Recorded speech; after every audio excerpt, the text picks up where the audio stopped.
Good morning. এখনো পর্যন্ত প্রথম দফার ভোট মোটের ওপর শান্তিপূর্ণ বলা চলে, যদিও বিক্ষিপ্ত কিছু অশান্তির ঘটনা আছে, কিন্তু অন্যান্যবার যেরকম হয় তুলনামূলকভাবে তার থেকে অনেক কম। বিভিন্ন জায়গা থেকে ভোটের পার্সেন্টেজ আসতে শুরু করে দিয়েছে। অ্যাভারেজ যদি করি সেটাও কিছুক্ষণ মধ্যে জানা যাবে। মোটামুটি 40% ধরে রাখুন, এখনও পর্যন্ত ঠিকঠাক ভালোই ভোট হচ্ছে।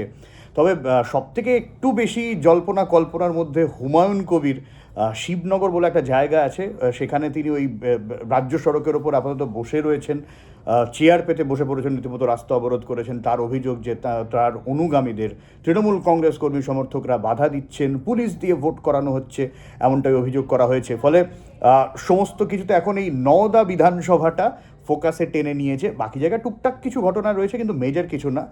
নওদাটা ইন্টারেস্টিং এই জায়গা থেকে, 2021 সালে নওদায় যখন বিধানসভা ভোট হয়েছিল সেখানে প্রায় 74,000-এর বেশি ভোটে জিতেছিল তৃণমূল কংগ্রেস। সেকেন্ড পজিশনে ছিল বিজেপি। যেহেতু নওদাটা একসময় কংগ্রেসের ঘাঁটি ছিল, কিন্তু পরে ওটা তৃণমূলের হাতে যায়। কিন্তু ইন্টারেস্টিংলি গত বিধানসভা নির্বাচনে সেকেন্ড ছিল বিজেপি, কংগ্রেস নেমে আসে থার্ড পজিশনে। ওই 15%-এর কিছু বেশি ভোট ছিল।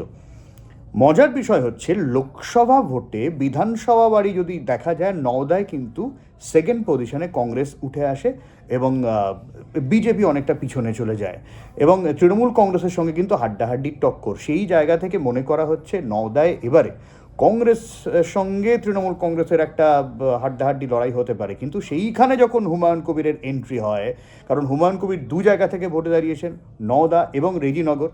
ফলে নওদা এবং রেজিনগর থেকে যখন হুমায়ুন কবির ভোটে দাঁড়ান এবং নওদা এখন তিনি রয়েছেন, এবং নওদায় তিনি অভিযোগ করছেন যে এরকমভাবে ভোটে বাধা দেওয়া হচ্ছে, রীতিমতো তুলকালাম করেছেন তিনি এবং তৃণমূল কংগ্রেসকে চ্যালেঞ্জ ছুড়ে দিচ্ছেন, তখন খুব স্বাভাবিকভাবেই গোটা বিষয়টা নওদা ইতিমধ্যে ইন্টারেস্টিং হয়ে উঠেছে। এখন শেষ পর্যন্ত হুমায়ুন কবির কী খেল দেখান সেদিকে অবশ্যই নজর থাকবে, রেজিনগরের দিকেও যান কিনা সেদিকে অবশ্যই নজর থাকবে। আপাতত নওদা নিয়ে হয়েছেই। তবে আবারও বলছি, মোটের ওপরে এখনও পর্যন্ত ভোট শান্তিপূর্ণই রয়েছে। বেলা একটু গড়ালে কী পরিস্থিতি হবে নজর থাকবে। ভোটের সব খবর, সব আপডেট দেখুন জি 24 ঘন্টায়।